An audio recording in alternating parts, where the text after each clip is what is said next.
नमस्कार। हाजिर हूँ एक नई कहानी के साथ में। मैं हूँ राज।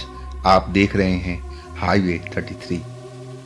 चलते हैं आज की कहानी में। ये जो आज की कहानी है ना दोस्तों, उनका नाम है भूषण।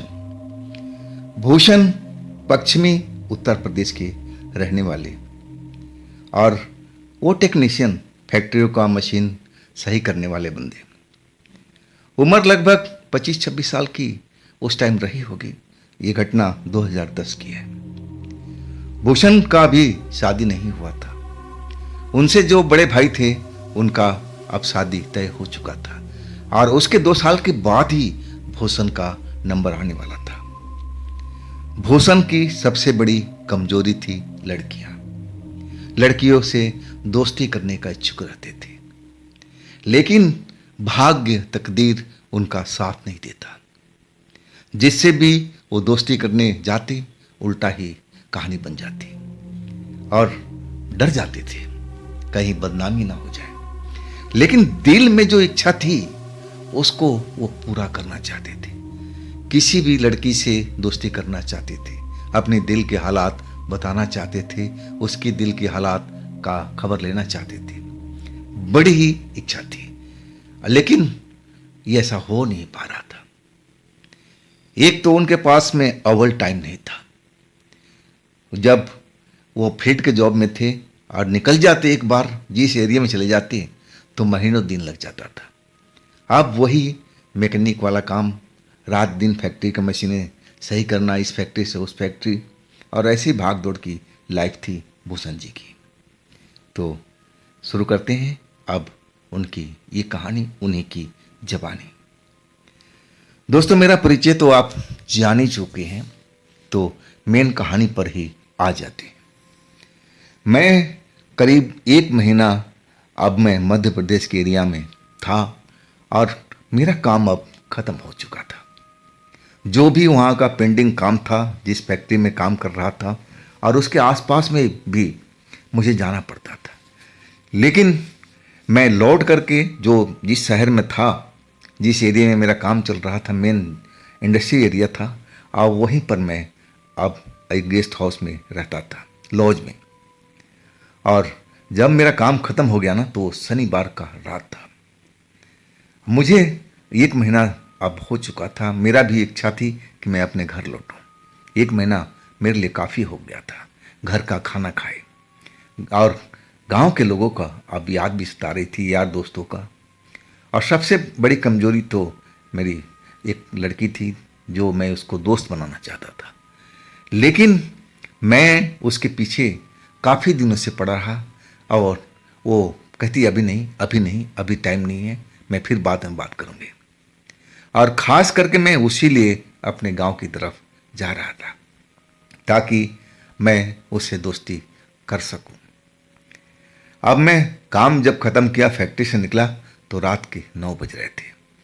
मैं फटाफट अपने लॉज में गया, कपड़े वपड़े चेंज किए और अपना जो औजारों का बक्सा था, सूटकेस, वो ले करके ऑटो के द्वारा स्टेशन पर पहुंच गया। स्टेशन पर टिकट भी ले लिया। कुछ देर के बाद में ट्रेन आने वाली भी थी और तब तक मेरे हेड ऑफिस से फ़ोन आ गया कि भूषण कहाँ पर हो। मैंने अपनी स्थिति बताई कि मैं तो अब वापसी आ रहा हूँ। तब उधर से जो अफसर थे कहने लगे अभी आपको रुकना पड़ेगा। देखो, वहाँ से एक दूसरी शहर का नाम बताया जो वहाँ से करीब 100 किलोमीटर की दूरी पर थी और वहाँ पर मुझे अर्जेंट जाना था। वहाँ की मशीन अचानक एक ख़राब हो गई थी, उसको सही करना था, वो भी अर्जेंट में। अब तो मेरा सपना धरा का धरा रह गया। मैं ना जाने कितने सपने पाल रखे थे कि मैं अपने घर पहुंचूंगा, गांव जाऊंगा और फला चीज़ करूंगा। लेकिन अब सब कुछ ख़त्म हो गया था जैसे ही वो फ़ोन कॉल आया। हाँ, मैं मन ही मन अब गुस्सा तो हो चुका था, लेकिन अफसर से कैसे हम बोल सकते, ना तो कर ही नहीं सकते। आखिरकार यस सर करते हुए मैंने फ़ोन काट दिया और उस अफसर ने मुझे बोला था कि किसी हालत में जैसे भी तुम्हें जौन सी सवारी मिले, रात को वहाँ फैक्ट्री में पहुँचना है और जल्द से जल्द काम वहाँ का ख़त्म करना है। गुस्सा तो मुझे बहुत आया था, लेकिन अब गुस्से का क्या करते। एक तो हम नौकरी पेशा में हैं, गुस्सा करके तो हम घर ही बैठ सकते हैं, गुस्से से हमारा काम नहीं चलने वाला। लेकिन था तो मन में गुस्सा, अब गुस्सा किस पर निकालूं। अब मैं क्या कर सकता था। अब जल्दी जल्दी जो ट्रेन का टिकट था, अब जितना पैसा मिला उसको ले लिया कि टिकट काउंटर पर देख करके। जल्दी में था ताकि मैं उस शहर में पहुंच जाऊं जहां पर मशीनें मुझे सही करना है। और मैं स्टेशन पर इंक्वायरी में गया, उस जगह का नाम बताया तो पता चला कि वहाँ की ट्रेन अब रात में तो है नहीं, सुबह में है। अब तो मेरा दिमाग और ख़राब हो गया। मैंने वहाँ पर जो लोग खड़े थे ट्रेन के इंतज़ार में किसी का, और मैं उनसे पूछने लगा उस जगह का नाम बता करके कि अब यहाँ से तो ट्रेन नहीं मिल रही है, मैं क्या करूँ, कहाँ से मुझे साधन मिलेगा। तब उन्होंने एक बस अड्डे का नाम बताया कि आप वहाँ पर चले जाओ और वहाँ पर बस आपको ज़रूर मिल जाएगी, लेकिन जल्दी पहुँचो, हो सकता है कि देर करोगे तो बस निकल जाएगी। फिर मैं काहे के लिए रुकना, ऑटो रिक्शा वहाँ से पकड़ा और सीधा उस बस स्टैंड पर पहुँच गया। मेरा कोई सूटकेस ज़्यादा हेवी नहीं था, अब हल्के फुल्के औजार थे और एक दो जोड़े मेरे कपड़े थे, तौलिया था, बस बेसिक सा सामान था मेरा। और मैं उसको संभाले संभाले बस अड्डे के अंदर भागा। वहाँ मैं देखा बहुत सारी बसें खड़ी थी। मैं उस जगह का नाम पूछते पूछते कि भाई बस कहाँ मिलेगी इस जगह की, तो किसी ने इशारा किया। अब मैं देखा वहाँ बोर्ड भी लगा हुआ था, उस जगह का नाम लिखा, मतलब इस जगह पर ये बस आकर रुकेगी। मैं उस जगह पर जाकर के खड़ा हो गया, लेकिन वहाँ कोई बस थी नहीं, लेकिन कुछ लोग थे वहाँ पर खड़े, बस का इंतजार कर रहे थे। मैं उनसे पूछने लगा कि अब बस आएगी भी। तब उनमें से एक बोलने लगा कि अब कोई पक्का तो नहीं बोल सकते, आ भी सकती है नहीं भी आ सकती है। मैंने बोला ऐसा क्यों। तो वो सज्जन कहने लगे, भाई जो लास्ट बस थी ना उसका कोई भरोसा नहीं होता, कई बार वो नहीं भी आती है, लेट भी हो जाती है। मैं अब अपने अफसर से डांट खाने के लिए तैयार बैठा था। अगर मैं रात को किसी हालत में नहीं पहुंचता तो मेरा तो एक तरह से नौकरी के लिए खतरा था। हाँ, मैं उनसे पूछने लगा, भाई यहाँ से कोई टैक्सी वगैरह सर्विस मिल जाएगी। तब उन्होंने कहा, हाँ ये काम करो, आप सीधा बाईपास की तरफ निकल जाओ और बाईपास पर जाकर के आपको कोई ना कोई साधन मिल जाएगा, जल्दी करो निकल जाओ, यहाँ खड़े होने से कोई फायदा नहीं। और वो भी दो चार लोग जो खड़े थे, जब उस सज्जन की बात सुने तो वो भी लोग इधर उधर हो गए। मतलब उस जगह पर मैं अकेला था और मैं सोच रहा था कि अब क्या करूं। मैं अब फैसला कर लिया था कि जिस सज्जन ने मुझे बताया था कि बाईपास पर जाना है, अब मैं बाईपास पर चलता हूँ। बाईपास वहाँ से करीब 1.5 किलोमीटर की दूरी पर थी और मैं फिर ऑटो रिक्शा किया और उसको बोला, भाई मुझे बाईपास पर छोड़ दो जल्दी से। कुछ ही देर के बाद हम बाईपास पर खड़े थे। मैंने ऑटो रिक्शा वाले से पूछा, भाई उस शहर का नाम बता करके कि मुझे किस साइड से अब वो कोई साधन मिल जाएगा। तब वो बोला कि साहब उस पेड़ के पास चले जाओ और वहाँ खड़ा हो जाना, अगर कोई बस रुकेगा या कोई साधन रुकेगा तो उसी जगह पर रुकते हैं, इधर उधर खड़ा होने पर बस या कोई साधन रोकेंगे नहीं। अब फिर मैं उस पेड़ के पास जाकर के खड़ा हो गया। रात गहराती जा रही थी, देर पर देर होता जा रहा था, सड़कें चल रही थी, बसें भी कई निकली, हाथ देता रह गया मैं, लेकिन बस रुका नहीं, उसने मुझे देखा तक नहीं, एकदम स्पीड में भगाता हुआ बस लेकर के निकल गया। ऐसे करके ना जाने कितने बसें उस रोड से निकल गई थी, सारी की सारी एक्सप्रेस बस लग रही थी। अब रुकी तब तो मेरा बात बनी। अब धीरे धीरे काफ़ी रात हो गई थी, मुझे वहाँ पर 1 घंटा से अधिक खड़े हो गया था। अब मैं अपने आप पर गुस्सा कर रहा था कि मैं अब कोई साधन नहीं मिलेगा तो मैं क्या करूँगा। साहब का गुस्सा तो बहुत तेज है, ना जाने मेरे साथ में क्या करेंगे। अब तो कोई टैक्सी वाला भी नहीं मिल रहा है, ट्रक वाला भी नहीं रोक रहा है कि मैं बैठ जाऊं उस पर। वो शहर निकल जाऊं। यही सब सोचते सोचते मैं थक तो गया था खड़े खड़े। अब पेड़ के पास एक बड़ा सा पत्थर रखा हुआ था, जहां पर अब जो आराम करना चाहता था, कुछ देर बैठना चाहता था, वहां कोई बैठ सकता था। और वही स्थान मेरे को उचित लगा। अब मैं उस स्थान पर बैठ गया। लेकिन अब जो रोड था बिल्कुल ऐसा लग रहा था कि कम चल रहा है, ट्रैफिक ना मात्र का हो गया था। अब करीब करीब 11:30 से ऊपर का टाइम हो गया था। अब मैं तो अब जान चुका था कि अब मेरी नौकरी कल तो चली जाएगी। अगर मैं वक्त पर नहीं पहुंचा तो मेरी हालत तो ऐसी हो जाएगी। मैं अपने साहब को बताना चाहता था कि फ़ोन करके कि मैं अभी तक इसी शहर में हूँ, मुझे कोई साधन नहीं मिल रहा। लेकिन वो मेरी बात को बिल्कुल नहीं समझने वाले, गुस्सैल व्यक्ति थे और मैं जानता था कि उनसे बात करके रात में ठीक भी नहीं है। वो नशे में होते हैं और उल्टा सीधा बात भी कर देंगे। इसलिए मैं डर गया था, सहम गया था। मैं अब निराश बैठा उसी पत्थर पर पेड़ के पास में और अपने भविष्य के बारे में सोच रहा था। मुझे तो हर लाइन में निराशा ही मिल रही थी। शादी का मेरा वक्त निकलता जा रहा था। मेरे बड़े भाई का भी वैसे भी हाल था। बड़ी मुश्किल से रिश्ता तय हुआ था। अब इसके बाद मेरा रिश्ता होना था और उसमें भी ना जाने कितना टाइम लगता। खैर खुशी थी कि चलो बड़े भाई की शादी अब होने जा रही है, इसके बाद तो मेरा नंबर आएगा ही। और मैं कई लड़कियों से दोस्ती करने की कोशिश किया, लेकिन उस काम में भी निराशा मिला।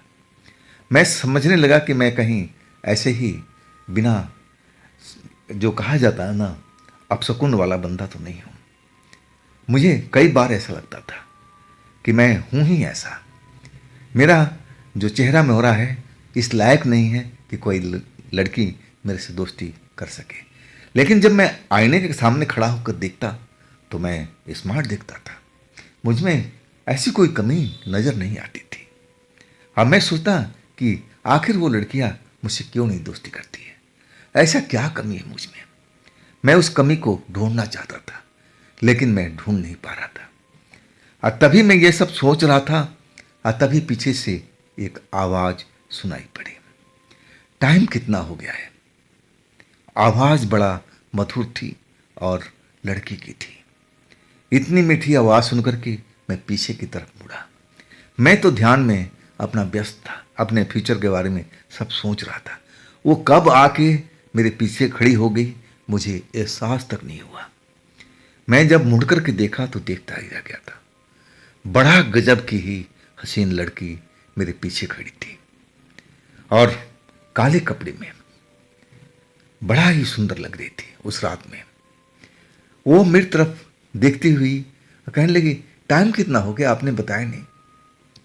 फिर मैं उसकी तरफ नजरें किए हुए और टाइम बताया। तब वो कहने लगी कि अरे लेट हो गया, अब तो बस भी निकल गई होगी, मैं अब उस शहर कैसे जा पाऊंगी। मैं हैरान था कि जिस शहर में मुझे जाना था उसी शहर की वो जाने की बात कर रही थी। मैंने जल्दी से बोला, मैडम मुझे भी उसी जगह पर जाना है, उसी शहर में जाना है जहां आपको जाना है। मैं तो 1-1.5 घंटे से खड़ा हूं, अभी तक कोई बस वाले रुका नहीं, ना कोई और साधन यहां पर रुक रहा है।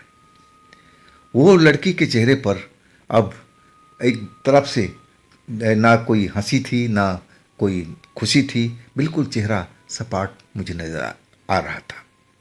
और वो पैर पटकते हुए कहने लगी, अरे यहाँ का ऐसे ही हालात है, कभी नहीं यहाँ का ट्रैफिक सुधरेगा। आप कितना टाइम हो गया खड़े हुए।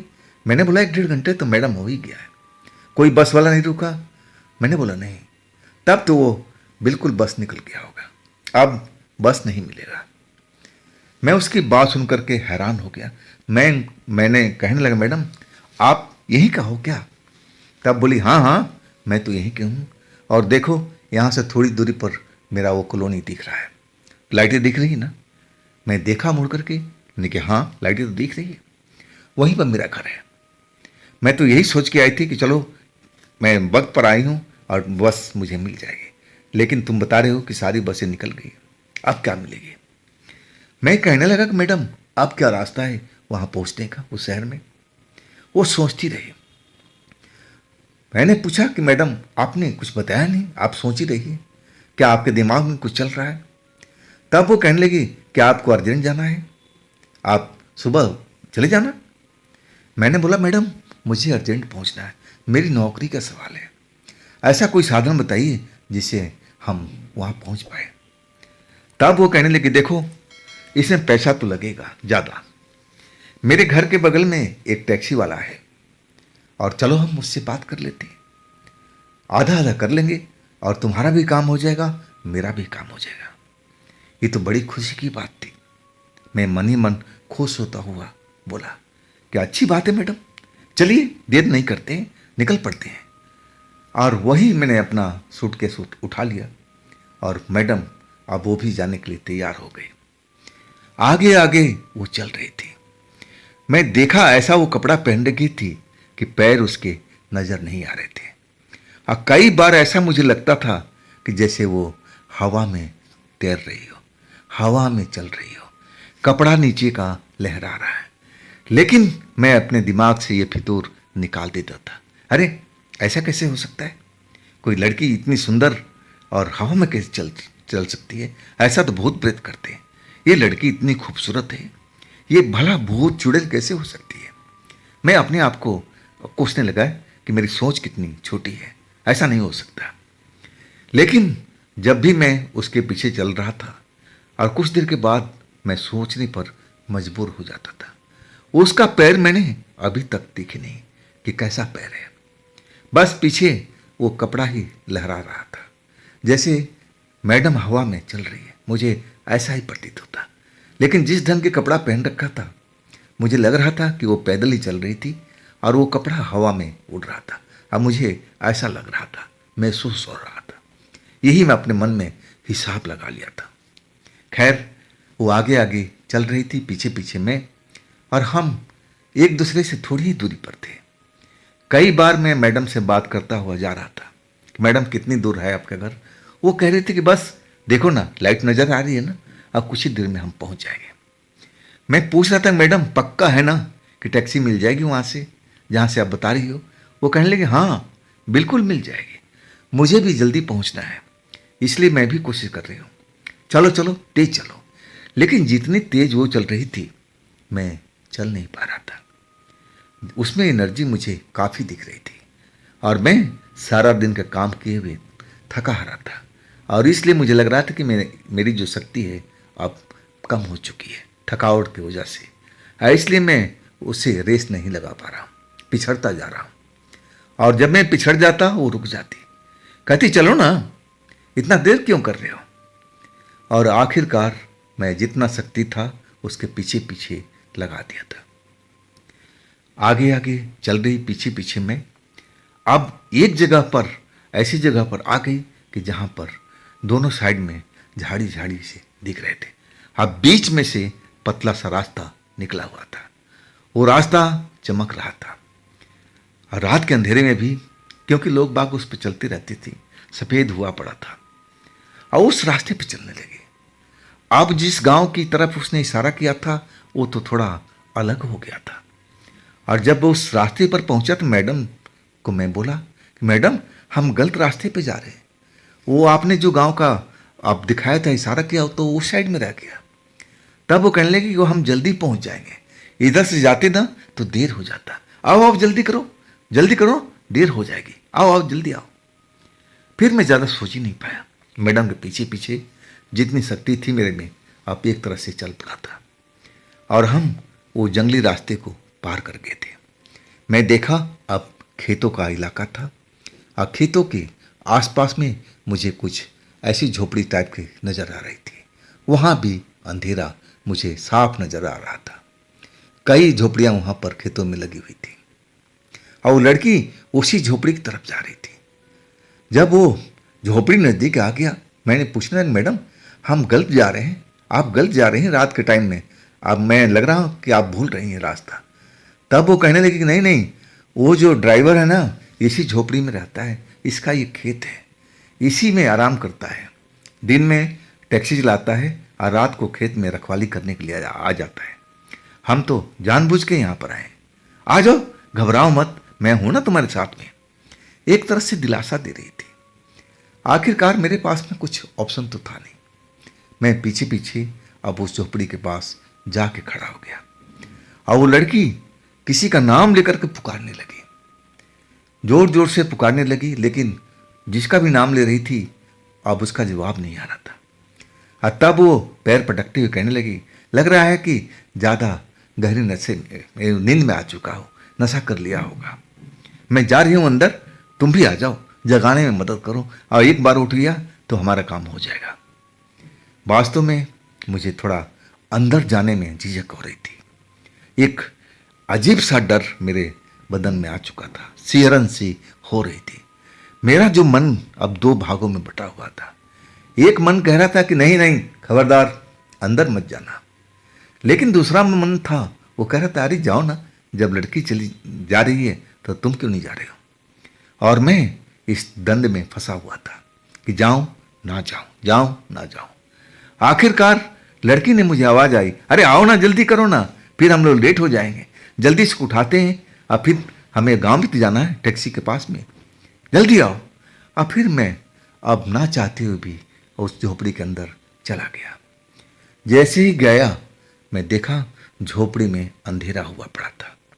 एक जगह पर एक छोटी सी रोशनी मुझे दिखाई दे रही थी, जैसे कोई दिया जल रही हो, और दिया के पास में एक बिस्तर लगा हुआ था और उस पर कोई सो रहा था। और लड़की उसी जगह पर जाके खड़ी हो गई थी और नाम लेके पुकार रही थी। अब वो जो नौजवान जो भी था उस बिस्तर पर सो रहा था, अभी भी होश में नहीं आया था, मतलब नींद से जगा नहीं था। और मुझे वो बुलाने लगी कि तुम आओ ना, जल्दी इसको उठाने की कोशिश करो, देखो ये उठ जाएगा, एक बार उठ जाएगा ना फिर हमारा काम हो जाएगा। मैं पहुंच गया। मैं देखा वो पतले चादर से अपना चेहरा ढके हुए था, पूरा सिर से पैर तक चादर में ढका हुआ था। अब मैं उसको आवाज़ देने लगा, जो मैडम आवाज़ दे रही थी, जिस नाम से पुकार रही थी, मैं भी पुकारने लगा, ड्राइवर भाई उठ जाइए ना, हम लोग को ज़रूरी काम से जाना है शहर में, आप हमें पहुंचा दीजिए, जो भी किराया होगा हम दोनों मिल करके दे देंगे, आप उठ तो जाइए। मैं ऐसी ही बात करके उठाने लगा, मैडम भी वैसे ही बोल रही थी, लेकिन वो शख्स अभी भी नहीं उठ रहा था। अब मैं उसको एक तरह से शरीर को पकड़ लिया और चादर हल्का सा खींच दिया। जैसे ही चादर हल्का सा खींचा, उसके चेहरे पर से चादर हट चुका था, और जैसे ही मैंने उसका चेहरा देखा, मेरी तो चीख निकल गई। इतनी डरावना शक्ल वाला इंसान मैंने अपनी जिंदगी में कभी देखा तक नहीं था। इतना भयानक उस इंसान का चेहरा था। आंखें बड़ी बड़ी मोटी मोटी जैसे बाहर निकल रही हो, चेहरा खूंखार दिखाई दे रहा था, किसी जानवर की माफिक। मैं तो उसका चेहरा देख करके ही चीखें मारने लगा और मैं भागने की कोशिश किया, तब तक उस लड़की ने मेरा हाथ पकड़ लिया और एक झटके से अपनी तरफ खींच दिया। अब मैं जब अपने आप को संभाल नहीं पाया तो उसी इंसान के बगल में जा गिरा, और उस इंसान ने सोते सोते ही मेरे को जकड़ लिया अपने हाथों से, और मैं चीखता रह गया कि तुम कौन हो, आप लोग मुझे क्यों पकड़ रखे हो, मुझे जाने दो, मेरी नौकरी चली जाएगी, मुझे शहर जाना है, मेरी नौकरी की बात है। लेकिन तब तक लड़की खिलखिला के हंस पड़ी। उसकी हंसी अब मधुर नहीं, बड़ा ही भयानक नजर आ रही थी, सुनाई दे रही थी, और उछल उछल करके हंसती जा रही थी, जैसे उसने अनमोल खजाना पा लिया हो। और वो इंसान जो अभी तक लेटा हुआ था, उसके बगल में मैं अब गिरा हुआ था उसकी गोद में, और वो अपने हाथों से मुझे जकड़ रखा था। मैं उठने का कोशिश करता, लेकिन उसकी इतनी पकड़ मजबूत थी कि मैं उठ ही नहीं पा रहा था। आखिरकार वो लड़की हंसते हंसते अब रुकी और कहने लगी कि तुम इसको संभालो, मैं दूसरे शिकार की तलाश में जा रही हूँ, और देखो संभाल कर रखना, कहीं ये भाग ना जाए। अब हमें एक दिन और इसको संभाल कर रखना है, और फिर हम इसको खाएंगे पिएंगे, इसका खून पिएंगे। बस आज रात की बात है, आज रात कैसे भी और दिन संभाल कर रख लेना है, और फिर हमारी मौज ही मौज होगी। और इसके बाद वो लड़की उस झोपड़ी से निकल गई। मैं उसको जाता देखता रहा, मैडम जी पुकारता रहा, लेकिन वो पीछे मुड़कर नहीं देखी। अब मैं तब उसको देखा था कि वास्तव में उसका जो पैर था ना, हवा में उठा हुआ था। पहली बार उसका पैर मैंने देखा, जैसे जमीन पर वो चल नहीं पा रही थी। हाँ, मैं अपने आप को कोसने लगा कि ये संदेश जो मैंने पहले किया था, अगर मैं रुक जाता तो शायद मैं बच जाता, लेकिन अब देर हो चुकी थी। और वो लेटे हुए इंसान जो मुझे जकड़ रखा था, भयानक चेहरे वाले, अब तो जैसे मुझे जकड़ने लगा। मेरी जैसे लगा कि सांस रुकने लगी। अब मेरे शरीर की लगा कि हड्डियां कड़कने लगी है उसकी जकड़ से। मैं मजबूती से निकलने की कोशिश कर रहा था, लेकिन ऐसा नहीं हो पा रहा था। और तभी मेरे सर पर जैसे लगा कि किसी ने वार किया हो। अब फिर मुझे होश नहीं रहा। मैं अंधेरे की दुनिया में डूबता चला गया। जब मुझे होश आया ना, तो मैं उसी झोपड़ी के अंदर में था। शायद वही झोपड़ी थी, मैं कंफर्म नहीं कर सकता, क्योंकि अब दिन के मामला था। दिन की रोशनी मुझे दिखाई दे रही थी। अब मैं अपने होश में था। मैंने घड़ी पहन रखी थी। मैं अब टाइम देखा तो समझ में आ गया कि शाम के करीब 4:30 का वक्त हो रहा है। मतलब इतनी लंबी बेहोशी में मैं रहा। आखिर मेरे साथ में हुआ क्या? उस लड़की ने बोला था कि रात दिन संभाल कर रखना है। क्या मैं किसी खतरे में पड़ गया था? तब मैं सोचने लगा, और फिर मुझे रात की बात सब याद आती चली गई कि मैं तो एक बहुत बड़ा खतरा में फंस चुका था। जिस लड़की के भरोसे मैं यहाँ तो आया था, वो तो दगाबाज निकली, वो तो एक चुड़ैल थी। हाँ, मुझे बहला फुसला करके इस जगह पर लाएगी ताकि अपना शिकार वो कर सके। लेकिन उसका दोस्त जो इस जगह पर लेटा हुआ था, ना तो वहाँ कोई बिस्तर था, ना वो शख्स था। पूरी झोपड़ी खाली पड़ी थी और मैं जमीन पर गिरा हुआ था। सूटकेस मेरे हाथ के बगल में ही अब एक हाथ के थोड़ी दूरी पर पड़ा हुआ था, और वो खुला हुआ था, जैसे उसमें किसी ने ढूंढने की कोशिश किया हो। अब वो एक तरह से मुझे सब कुछ नजर आ रहा था, और मैं जल्दी से उठा। मैं उठा तो मेरे शरीर में काफ़ी कमजोरी थी। जैसे लग रहा था कि मेरे शरीर में खून की कमी हो। ऐसा उठते ही चक्कर आने शुरू हो गए थे। अब मैं समझ गया कि मेरे साथ कोई गलत हुआ है। अब मैं अपने शरीर के हर हिस्से को देखने लगा कि कहीं कोई कट, कोई निशान, ऐसा कुछ तो नहीं है।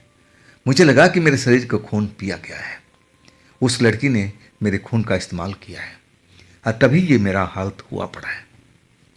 मैं कई बार कोशिश करने के बाद मैं अपना सूटकेस उठाया और फिर धीरे धीरे वो झोपड़ी से बाहर निकला।